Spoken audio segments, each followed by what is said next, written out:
Welcome back to this case discussion on seizures. I have with me now Dr. Mahadevan, expert, who's going to help us review some of the questions that we addressed earlier or put out there earlier in the first video. Looking forward to it. Hey, yeah. Thanks for having me. Of course. So let's look at that first video clip one more time. This lady fainted and is altered. What are we looking for? Normal sign, she's not having an MI. Think about the differential. No ectopy. QT interval is not prolonged. QR restoration is 0.10. Normal. Pupils equal and reactive. What's the common final pathway in syncope? Low blood pressure, I don't hear a murmur. No, it's the lack of vital nutrient delivery to the brainstem reticular activating system. Which is usually caused by low blood pressure. Or hypoxia, or hypoglycemia. Abdomen is soft and non-tender. Okay. So in my first video, I had asked, because we see these two physicians at bedside already, we don't see them first approach the patient. So my first question was, how would you approach this patient? How would you first come up to this patient? What would you do? What would you look for? Yes, it's very important. So the first steps, again, in any sick patient, evaluate, think, act. So the approach we're going to take is, on arriving at bedside, we're going to evaluate. So the things that we're going to do are evaluate the patient's level of consciousness and their general appearance. So that's going to be the first thing. And looking at that patient, eyes are closed. She's not really interacting with us, so that's a little bit concerning. Check the ABCs. If you're dealing with an unconscious patient, it becomes a CAB. So quick check of the pulse, evaluate the airway, make sure that she's breathing adequately. And then if that's all okay, get a set of vital signs. Great.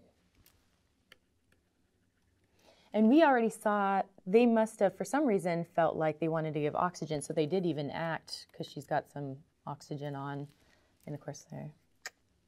Absolutely. Yeah. Absolutely. So we didn't really get to see them go through that process, but we're kind of assuming or hoping that they did that. Absolutely. And thank Before you for reviewing that. pontificating with each other about what it could be going on, hopefully they took care of all these things first. And we're assuming they probably did. So next question, do you feel that this patient is sick or not sick? It's always hard to tell, but in this particular circumstance, given that her eyes are closed, she's not really responding, they're talking, and we're not seeing anything from her, the assumption has to be that she's sick. Yeah, I agree. So definitely have to assume this patient is sick, not responsive. So it looks like she arrived maybe by ambulance or on her own, and nobody is around to provide any information. How might you go about, after you, of course, stabilize her, getting some history on this patient? Yeah, it's always difficult in patients like this. And again, our first goal is just to stabilize the patient and make sure that they're okay, they don't need any immediate interventions. And it sounds like they did that. After that, you want to use every means possible to try and obtain history. And that might be sending another healthcare provider out or getting on the phone and trying to call family members or bystanders or talk to EMS or call the nursing home, wherever the patient may have been. To get any additional information, because it can be extremely valuable in sort of narrowing your differential diagnosis and identifying the cause for this altered level of consciousness. Yeah, and checking the chart. Maybe she'd been there before, checking chart. Absolutely, absolutely. Old medical records, very, very useful. Family. But this is a common occurrence, so it's something that we need to get used to and deal with. Right, happens all the time, and really crucial to get that information. Okay, so what's our next step? And you don't necessarily have to answer that. If you want, we could go on to the video. Let's do that. Okay. So what are we ordering, kids? CBC, lights, head CT. And a urine tox screen. And call a family member to verify she's not on any meds. What medications cause orthostatic hypertension? Antihypertensives. Beta blockers, diuretics, phenothiazines, nitrates, antidysrhythmics, antidepressants, alcohol, and cocaine.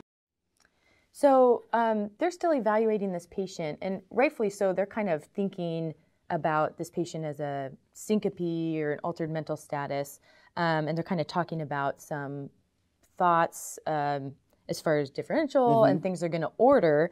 So, so importantly, they're kind of going through their emergency medicine approach. So they ordered a bunch of things. Well, first of all, we see them, and this isn't a question to you, but we see them doing their physical exam. Sure.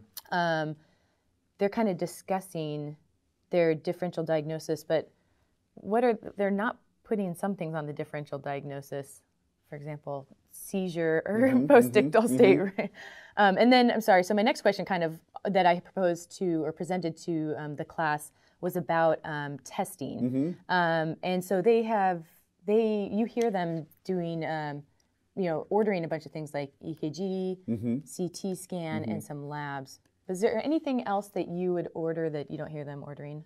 Sure. Yeah, this is tough because you're trying to do everything simultaneously. Sometimes you're acting before you have a chance to do your reevaluation. Syncope and seizure can be very difficult to differentiate between, especially if you don't have any history of the loss of consciousness. Right. So for sure, the most important things in evaluating someone's syncope are the history, the physical exam. Those provide the vast majority of information, and then the most valuable diagnostic test is going to be an ECG. So totally agree with that.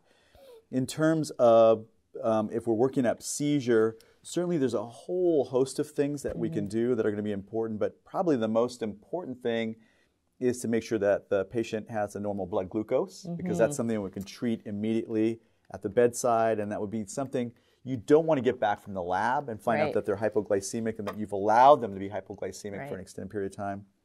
The other things, important thing, it sounds like they've already addressed, is to make sure they're not hypoxemic. So check the pulse ox. Hypoxemia can cause seizures as well. So you really want to ensure that they're oxygenating adequately. Those are going to be the very first things. Beyond that, in terms of studies, it sounds like they've ordered a head CT. Clearly, if you're worried about a structural problem in someone with a seizure or altered mental status, CT would be valuable. Other labs would include electrolytes, like the sodium, just to make sure that they're not hyponatremic, and that's not a reason for the seizure. A urine tox screen, if that's something that you're considering. Some patients who are pregnant and they may be unbeknownst to you could present with seizures and preeclampsia or eclampsia when they start having seizures. So a pregnancy test would be something to think about. If you're worried about meningitis or encephalitis, clearly doing a lumbar puncture and obtaining some CSF would be important as well. And probably the most important lab tests that we get in patients with seizures is actually, with chronic seizures, is their anticonvulsant level. And that sometimes is the only test that you need.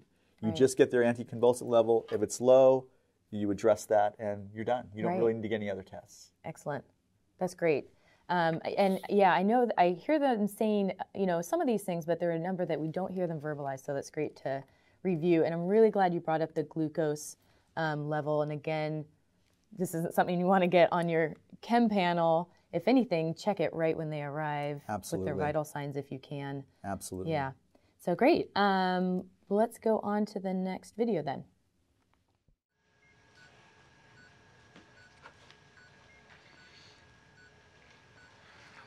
What happened? Where's my daughter? Your daughter's with your neighbor. Her name is Dr. Pratt. You fainted at home, but all your tests look good. We checked your heart, your lungs, and your brain.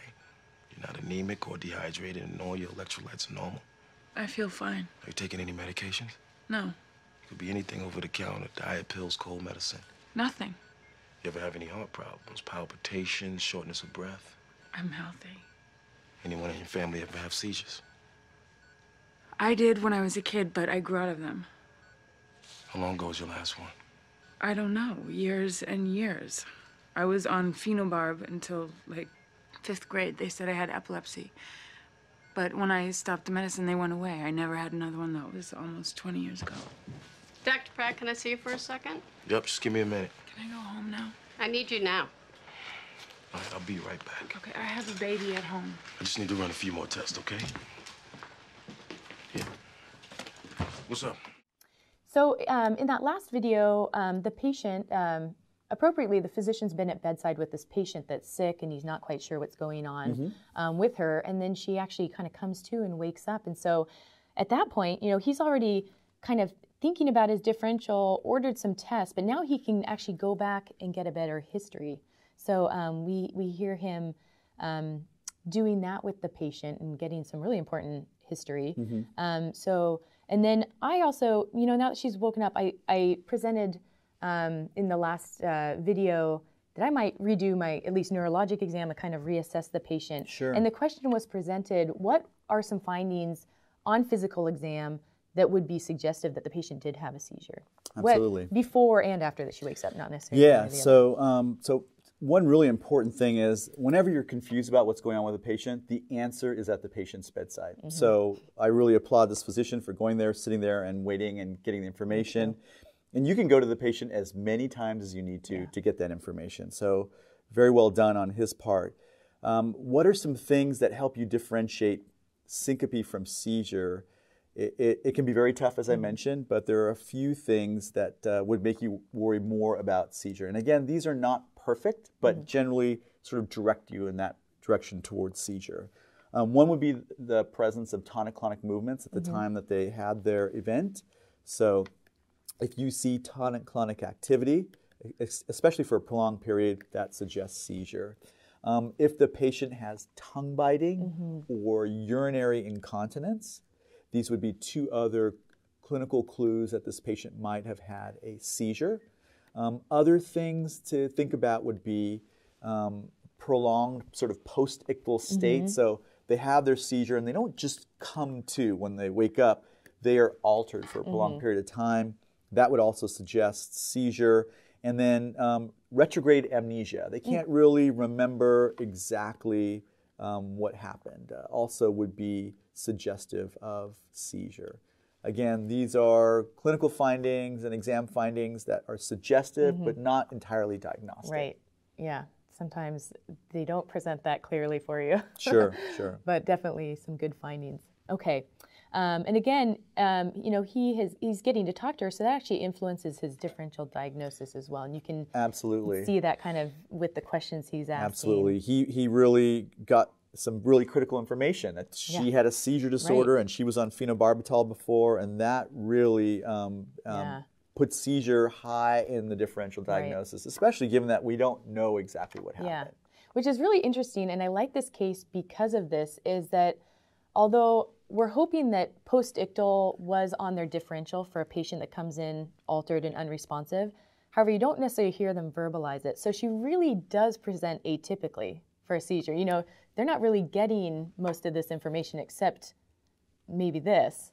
So her waking up and giving this history really changes what he's thinking and maybe what he's going to order. This happens all the time in emergency medicine. Exactly. You start out going in one direction and you get more information and then you sort of shift. Yes. Certainly at the very beginning in our differential diagnosis were seizure and syncope. Yeah. Now we're sort of tending towards seizure. Yeah.